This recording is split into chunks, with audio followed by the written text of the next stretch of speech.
Hello my dear viewers, ఈరోజు Sunday special recipe ఏమనుకుంటున్నారు? Egg bhurji అనుకుంటున్నారు కదా. చూడ్డానికి ఎగ్ బుర్జీ లాగే ఉంది కదా, కానీ ఇది ఫిష్ ఎగ్స్ కర్రీ. ఇది తింటే విటమిన్ ఏ, డి మనకు అన్ని పుష్కలంగా దొరుకుతాయి. అలాగే బీపీ కూడా కంట్రోల్లో ఉంటుంది. ఇది చాలా హెల్దీ అనమాట.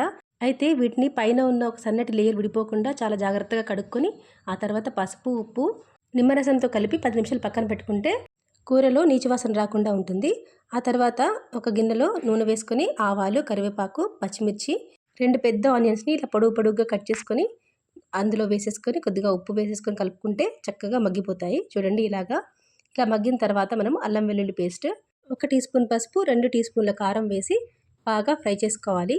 దీనికి పోపు పెట్టుకోవడమే ఇంపార్టెంట్ అండి. కరివేపాకు బాగా వేసుకుంటే మంచి స్మెల్ వస్తుంది. ఇలా చక్కగా ఫ్రై అయిన తర్వాత ఆయిల్ అంతా సెపరేట్ అయిపోతుంది కదా. ఇప్పుడు మనము ఈ ఫిష్ ఎగ్స్ని పైన పెట్టేసి మూత పెట్టేయాలి. తర్వాత ఆవిరికి ఉడికిపోతాయి. తర్వాత మనం ఎగ్ కర్రీని ఎలా స్క్రాంబుల్ చేస్తామో అలాగే వీటిని కూడా స్క్రాంబుల్ చేసేస్తే చూడటానికి ఎగ్ బుర్జీ లాగా తయారైపోతుంది.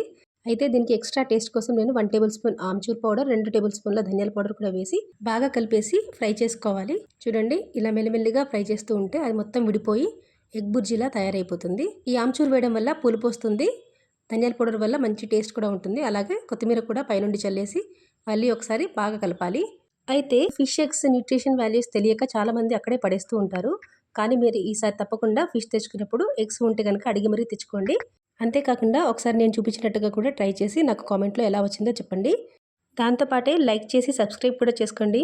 ఇక కర్రీలో చేస్తే మనము ఉప్పు కారాలు అడ్జస్ట్ చేసుకోవాలి.